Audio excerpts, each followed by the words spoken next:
नमस्कार दोस्तों, आज 24 मई है और आज के द हिंदू में क्या और क्यों पढ़ें इसे लेके हम फिर से हाजिर हैं। यूपीएससी का रिजल्ट आ गया है और टॉप 4 जो है वो लड़कियों ने कब्जा कर लिया है।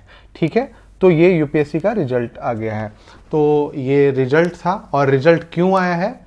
इनके कड़ी मेहनत की बदौलत, नियमित रूप से, है ना, और एक शेड्यूल्ड वाइज अभ्यास करने के बाद इनका रिजल्ट आता है। तो आप नियमित पढ़ें और एक जुनून के साथ अपने शेड्यूल को सेट करें और उसे पूरा करें। टारगेट रोज रखें और रोज उसे पूरा करें, तो ये रिजल्ट में आपका भी चेहरा या आपका भी नाम आ सकता है। आज जो पहले पेज पे हमें पढ़ना है वो है update NPR national population register to enumerate self during next census, है ना। तो आप खुद से भी जो अगली जनगणना होगी उसमें आप नेशनल पॉपुलेशन रजिस्टर को अपडेट कर सकेंगे। इसी पे बारे में बात की गई है, तो आप इसे पढ़ लें कि एनपीआर क्या होता है और सेंसस कब कराई जाती है।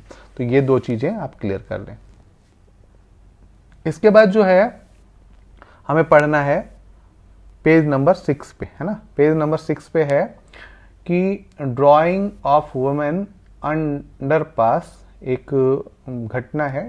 Drawing of women at underpass puts the limelight on monsoon woes in Bengaluru. Bengaluru में एक अंडरपास है, वहाँ पे एक महिला की मृत्यु हो गई। क्यों? क्योंकि ड्रेनेज में पानी भरा हुआ था और ऐसी दुर्घटना हो गई। यह एक बड़ी चिंता का कारण है कि जो शहरों में, अभी मानसून शुरू नहीं हुआ है और शहरों में जल जमाव की समस्या या बाढ़ जैसी समस्या ये उत्पन्न होने लगती है। तो आखिर इसके क्या कारण हैं? शहरी बाढ़ होती क्या है, किस प्रकार से ये आती हैं, क्या क्या समस्याएं उत्पन्न हो सकती हैं, इसके बारे में पूरी डिटेल आप पढ़ सकते हैं। और इसके लिए ये इम्पॉर्टेंट है कि आप किसी जगह का प्रबंधन या किसी जगह के जो वहाँ के नगर निगम हैं या नगर निकाय हैं या नगर पंचायत हैं, उनका मैनेजमेंट कैसे करेंगे, किस तरीके से करेंगे, इसके बारे में आप गूगल कर सकते हैं। और एनडीएमए इसके लिए क्या चेतावनी देती है, इसको आप पढ़ सकते हैं। कौन सा? तो NDMA, national disaster management authority, आप इसको देख लेंगे। ठीक है। इसके बाद जो अगली न्यूज़ है पेज नंबर 10 पे है ना। पेज नंबर 10 पे है justice that also make space for animal welfare, है ना। जो एनिमल वेलफेयर है, आपने देखा होगा कि नस्बैम बुक जस्टिस फॉर एनिमल और कलेक्टिव रिस्पॉन्सिबिलिटी, है ना।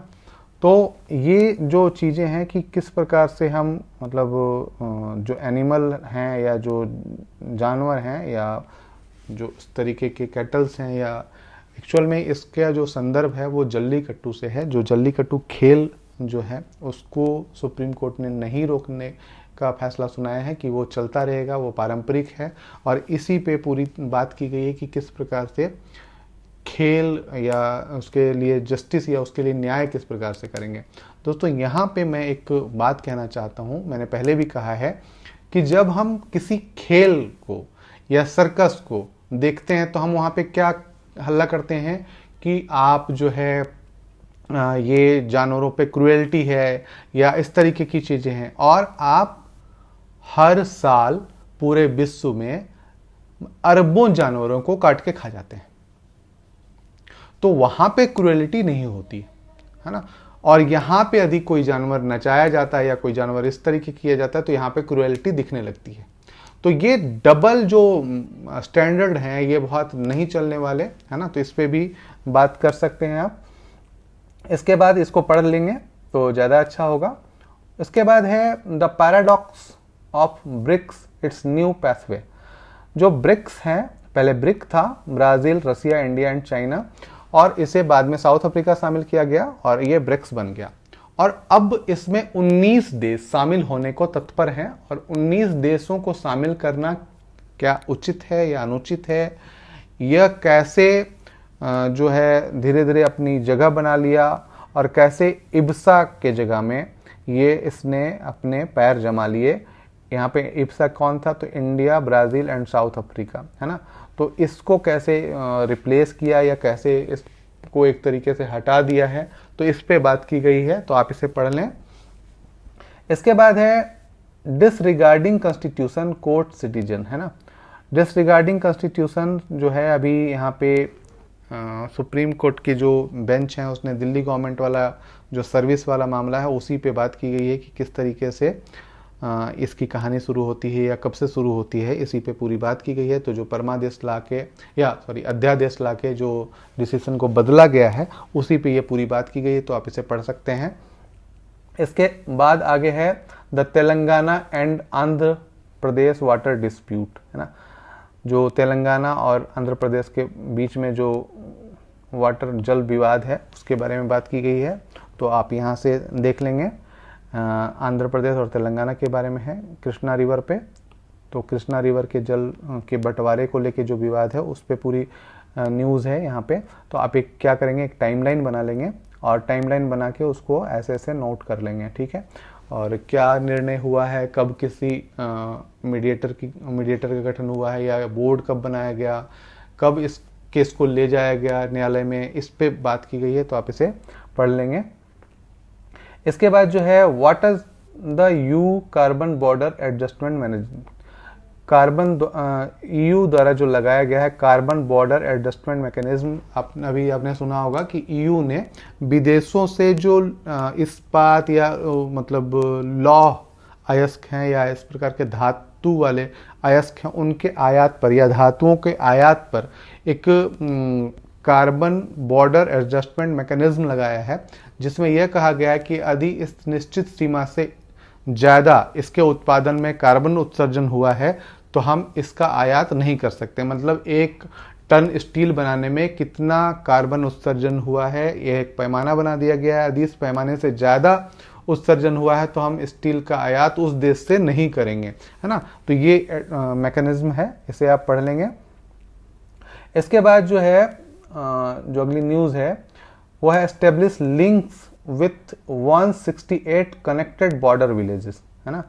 पेज नंबर है 14, पेज नंबर 14 पे आते हैं और यहाँ पे कहा है अमित शाह ने कि establish links with 168 unconnected border villages. अभी हम लोगों ने वाइलेंट विलेज प्रोग्राम चलाया था और इसमें क्या किया गया था, जो चीन से लगते हुए बॉर्डर हैं जैसे लद्दाख, हिमाचल प्रदेश, उत्तराखंड, सिक्किम और उसके बाद असम, है ना, अरुणाचल प्रदेश, ये जो बॉर्डर लग रहे हैं इन जो चीन के साथ लग रहे हैं उनमें जो उनको जोड़ने के लिए वाइब्रेंट विलेज प्रोग्राम चलाया गया था और इसी पे 168 अनकनेक्टेड बॉर्डर विलेज हैं उनको और महत्व देने की बात और एक लिंक बनाने की बात ये कही गई है। तो आप इसे वाइब्रेंट विलेज प्रोग्राम को जरूर देख लें और इसके बारे में 3-4 लाइन या 10 लाइन में लिख लें, है ना।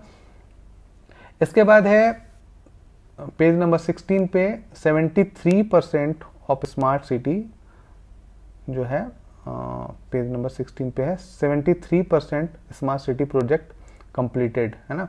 ये हरदीप सिंह पुरी हैं, उन्होंने कहा है कि 73% जो स्मार्ट सिटी मिशन है वो पूरा कर लिया गया है और धीरे धीरे उसमें और चीज़ें करी जाएंगी।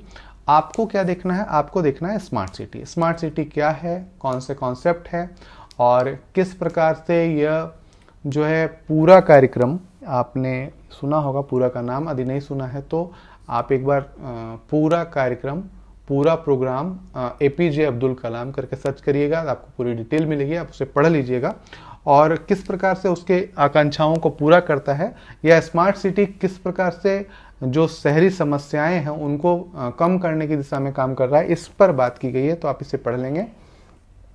इसके बाद है ड्राफ्ट, पेज नंबर 18 पे है सीधे, draft of digital India bill. Digital India bill जो है उसका ड्राफ्ट जो है कब रिलीज किया जाएगा, तो जून में। तो जून में जब रिलीज होगा तो आप उसके बारे में पढ़ेंगे। डिजिटल इंडिया चूँकि डिजिटली जो भी कार्यक्रम हैं या जो भी प्रोग्राम्स हैं या जो भी ट्रांजेक्शन्स हैं या जो भी सेवाएं हैं उनके लिए एक बिल लाना या एक कानून बनाना बहुत आवश्यक हो गया और उसी पे एक बिल लाया जा रहा है और यह जून में रिलीज होगा। तो इसके लिए बात की गई है, तो ये से आप देख लें। दोस्तों, यदि आपने अभी तक सब्सक्राइब नहीं किया है मेरा चैनल तो प्लीज़ सब्सक्राइब कर लें, लाइक शेयर कमेंट जरूर करें। धन्यवाद।